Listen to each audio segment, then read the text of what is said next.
E eu peço, imploro, para que você se inscreva no canal e ative o sininho. Boa! Faça isso. Boa! Hoje o bagulho é chique, Nosso rapaziada. público adora esse cara e esse tipo de O conversa. cara é ótimo, ele é ótimo. É um gênio. Então inscreva-se no canal, curta, compartilhe. Precisamos de vocês ao nosso lado. Exatamente. Tem o Valeu, tem um monte de coisa bacana que você Tem, pode colaborar e nos ajudar. Mundo espiritual, ou seja, o que a gente vê acontecendo de gente tendo sonhos proféticos ou lendo a sorte, as coisas todas estão escritas, vão acontecer do jeito que vão acontecer, e a gente não tem livre-arbítrio por causa disso, porque as coisas vão acontecer, está tudo escrito, ou a gente tem livre-arbítrio e pode mudar tudo. Tem inúmeras passagens na Bíblia que está escrito que você tem livre-arbítrio. E se você não tivesse, toda a nossa existência não tem sentido. Mas se tudo está escrito, se tudo vai acontecer do jeito que tem que acontecer... Vou te explicar, mas o pessoal Mas aguenta? você entendeu minha pergunta, Eu né? entendi. É que a explicação... Se há destino, onde está o meu livre-arbítrio? Não tem destino. Se eu tinha que matar aquela pessoa porque estava escrito que eu tinha que matar aquela pessoa... Não tá escrito isso. Não? Não, nenhum lugar tá escrito uma coisa dessa. Mas, Posso te dar um exemplo? tá. Deus fala para Abraão, ele faz um pacto. A quarta geração que sair de você, os seus descendentes vão para uma terra estrangeira e lá eles vão sofrer. Aonde eles foram? Egito. Egito. Agora eu te pergunto, Deus então obrigou os egípcios a maltratarem os judeus ou Não. não? Sabe por que não? Número 1, não está escrito que nação.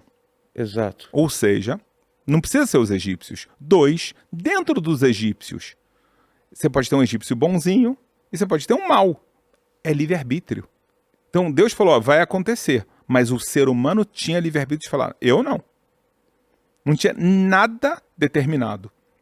E se tem, toda a nossa existência perde o sentido. Um assassino não tem que ser culpado, Então, porque estava escrito, e uma pessoa que faz uma coisa boa também não tem que mas ser aí não se recompensada. cumpriria a palavra de Deus se não acontecesse isso. As pessoas estavam fadadas. Mesma coisa, por exemplo, de Judas. Ele tinha que trair Jesus. De forma alguma. Não. Mas aí não se cumpriria a profecia. Tá errado. O que está errado? Você e qualquer pessoa da história Tá. tem livre-arbítrio, você pode decidir em qualquer momento o que você vai fazer. Então você vai receber a recompensa se você fizer o bem e o castigo se fizer o mal. Certo. Em todos os momentos. Não tem nenhuma pessoa que chega um momento que ele está obrigado a fazer o mal. Faraó. Tá. 5 primeiras pragas está escrito que ele endureceu o seu coração.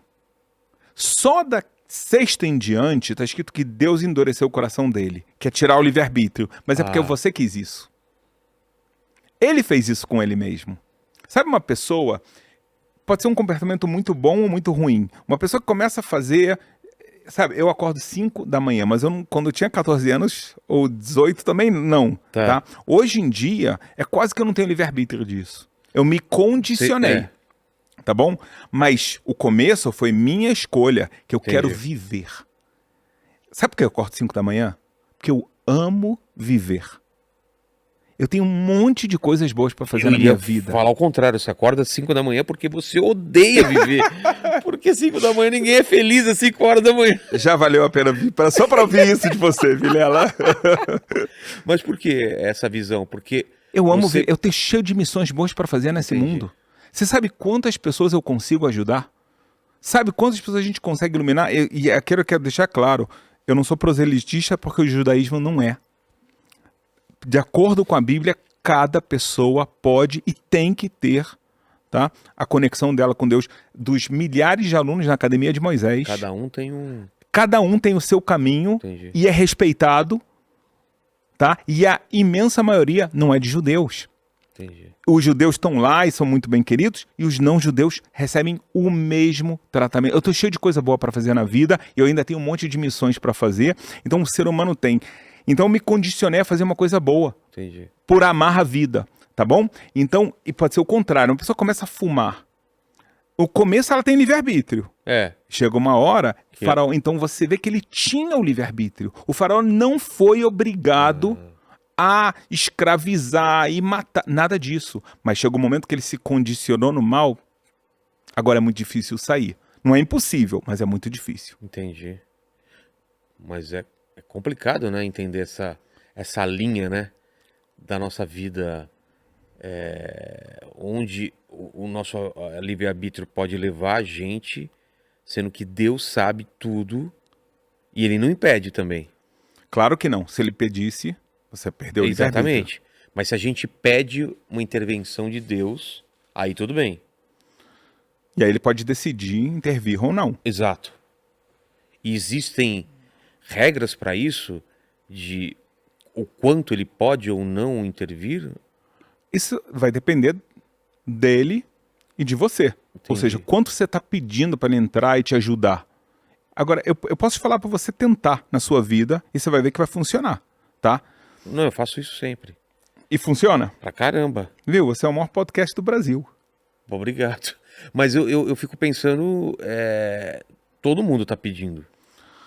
Verdade, mas... você falou que você tem uma filha? Um filho. Um filho. Eu também tenho um. Um filho. 5 E 7 anos. filhas. Ah, é? É. 7 filhas e um filho. Ainda bem que você estava sentado.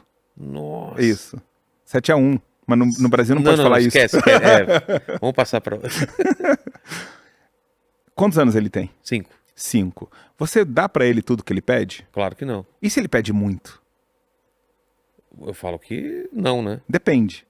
Como assim? Ah, se ele pede muito uma coisa. É. Depende, né? Claro. Se é uma coisa ruim, mesmo que ele tá pedindo muito, ele tá chorando, você vai falar pra ele não, Exato. tá? Mas se ele pede uma coisa que não é ruim, você falou não sei o que, mas Vai ele pediu amolecendo o coração, tanto. é. Então, existe essa relação de nós com Deus. É claro que Deus não amolece o coração, mas quando você pede tanto, isso demonstra a sua vontade. Entendi. De novo, você não convence Deus de nada. Você está se convencendo que isso é importante para você. Entendi. E uma coisa muito legal está no Salmo 145. Está escrito assim: Deus está próximo de todas as pessoas que chamam Ele, vírgula, que chamam Ele com sinceridade. Se você fala, Deus está na minha frente, eu estou pedindo para você, por favor, Deus, esteja comigo, eu estou precisando da sua ajuda nisso, naquilo. É incrível. Não tem diferença de credo, não tem diferença de Eu cor, não fico tem até de nada. assustado com essas coisas, assim, de coisas que você pede e é incrível, né? A palavra tem um poder muito grande, né? A palavra tem um poder gigantesco. Tem aquela coisa, aquele dito popular, né? Cuidado com o que você deseja, né? Porque é verdade mesmo. A palavra tem um poder muito grande para pro bem e pro mal, né? Mas isso é também na nossa vida, não é verdade? É. O cara fala, poxa, Vilela, um prazer estar com você. Cara, você é tão inteligente, você está pescando as coisas mais rápido que a maioria das pessoas. O que isso te fez? Teu coração ficou mais... Claro. Dilatou assim, ficou bem? É. Imagina uma pessoa que fala o contrário agora. Pô, Claro. cara, você tá fora de forma, hein? Não, eu tenho essa preocupação, inclusive, com meu filho. Claro. De incentivar as coisas, de falar, pô, filho, que legal. Isso. Porque eu sei o quanto isso Poder tem das palavras. um peso, né? A nível espiritual e a nível físico. E não só as palavras, mas a intenção que você coloca nas palavras. Você pode estar falando uma coisa com uma intenção totalmente contrária, né? Cara, fantástico o que você tá falando, tá? É fantástico. Você não imagina como você tá sendo profundo. Você não imagina. Você tá falando conceitos verdadeiros e profundos. É exatamente. Ou seja, existe um conteúdo que você pode botar nas palavras. Isso daí me faz lembrar sobre Apocalipse, sobre as profecias do Apocalipse. Os judeus, você como rabino, Não cremos nisso. não crê. Definitivamente não. É Sabe mesmo? por quê? Mas o que é? É figurado aquilo?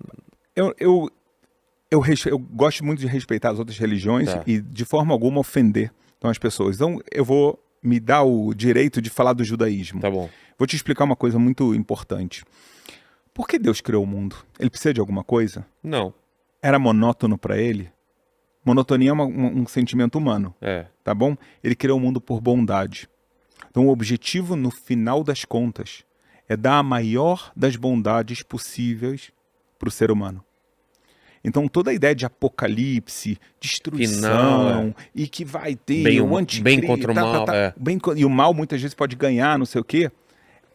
Ele tem alguns problemas na base. Não, o mal perde, né? A gente espera, né? Não, mas... Nem na toda pro- Copa do Mundo isso acontece, Não, né? mas na profecia tem a derrota das Ok. trevas, né? Sim, mas a ideia número 1 é que o objetivo da criação é a bondade. E não é agora esse sofrimento e trevas. Muitos disso vieram de livros apócrifos, como o livro de Enoque, tá? Que é um livro completamente inventado. Ah, é? Eu não vou falar que é 100% inventado, porque uma boa mentira tem uma base de verdade. Claro. Tá? Então, Pega alguma coisa de verdade. exatamente. Então o livro de Enoque é um caso clássico. As pessoas gostam muito porque ele é muito sensacionalista, mas a maior parte dele tá um Harry Potter. De novo, quem conhece, você falou pra mim que você foi ver os manuscritos do Mar Morto. Isso. Ele é falsificado. O que? O manuscrito? Não, o texto. Como assim? O texto lá, se você compara o original, por exemplo, de qualquer livro bíblico, a maioria, Tá. Ezequiel, se você compara o que está lá e o que é o original, de todas as religiões, com aquele, tem falsificações. Ou seja, os essênios falsificaram para justificar a sua fé. Entendi. Então tem muita coisa de apocalipse que vem daí. O outro problema é que você dá força demais ao Lúcifer, ao Satanás, onde tá. E não é assim. Porque o Deus é o criador de absolutamente tudo. Se ele não é, ele deixou de ser todo-poderoso. Entendi. Então não existe um final, não existe uma grande batalha. Existe, grande batalha Porque- existe. Que tá Porque escrito Deus tem a criação, tem a queda, né? do pecado. Do pecado. E não existe um final, não existe uma redenção. O Messias para vocês ainda não veio. Não veio. Ele vem para fazer o quê? Para levar a humanidade à sua perfeição em todos os sentidos. Mas não numa luta Existe contra o mal. a luta contra o mal é uma luta também metafórica. Também. Porque eu e você temos o mal dentro da gente. Sim, É o livre-arbítrio. claro. Você tem a Eu capacidade posso fazer o mal. e pode fazer o bem. Exato. Exatamente isso. Então vai chegar um momento que ele vai ensinar as pessoas profecia que está escrito em, acho que é Zacarias ou Isaías, tá? Agora não me peguei, não me lembro exatamente, acho que é Zacarias, que está escrito que vai chegar um dia que todo mundo vai entender que existe um só Deus e ele tem um só nome. Então o mundo também no nível espiritual vai acabar a idolatria, vai acabar a morte. Isaías está escrito que vai chegar um momento que Deus vai tragar, vai engolir a morte e não vai sair mais lágrimas na face de nenhuma pessoa. Morte física ou morte espiritual, você está falando? Todo tipo de morte vai acabar. Por quê? Porque a morte é a maior maldade que existe no mundo. Então, você pergunta o que o Messias vai fazer? Para começar, o Messias é um ser humano para a gente. Então, um ser humano de carne e osso, tá? Que ele, da mesma forma que Moisés foi enviado para tirar o povo de Israel do Egito, ele teve uma missão, o Messias tem uma missão ainda maior, porque ela envolve toda a humanidade. A ideia é toda a humanidade se aproximar de Deus. Entendi. Porque toda a humanidade tem alma e tem livre-arbítrio. Então ele tem a capacidade de se ligar ao Criador. Entendi. Tá? Então, dar uma força demasiada forte ao outro lado, é como você está falando que existem dois criadores, um bom e um mau. É. Não é isso. Em eterna luta. Mas não é Isaías, está escrito. Eu paro porque eu penso em hebraico, tá? Eu criei a luz e a escuridão. Você, Shalom, eu fiz a paz e eu criei o mal. Está escrito, eu criei o mal, porque o mal ele tem um objetivo na criação, até um determinado ponto, que é o ponto da redenção. Chega um momento que o mal não tem mais missão. E nesse momento, Vilela, vai acabar o livre-arbítrio. Por quê? Sabe por quê? Não. Porque Deus vai se revelar. Agora eu tenho livre-arbítrio porque Deus está oculto. Certo. Eu sei que Deus existe, mas ele está oculto.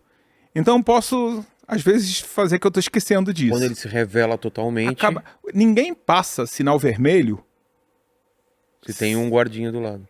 acabou o livre-arbítrio.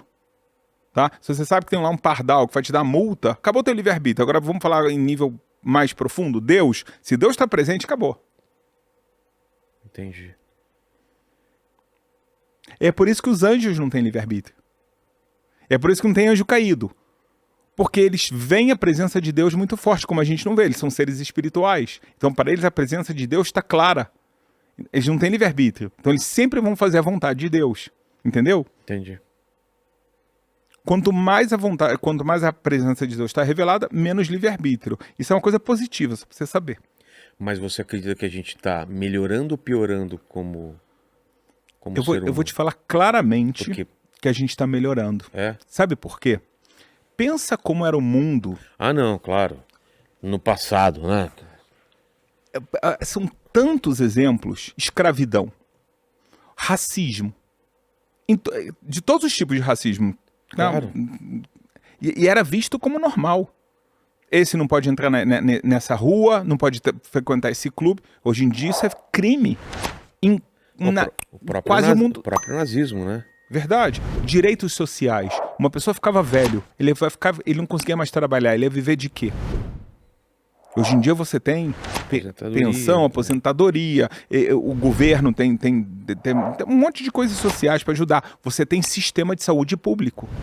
É uma coisa nova. O mundo, ele está se aperfeiçoando.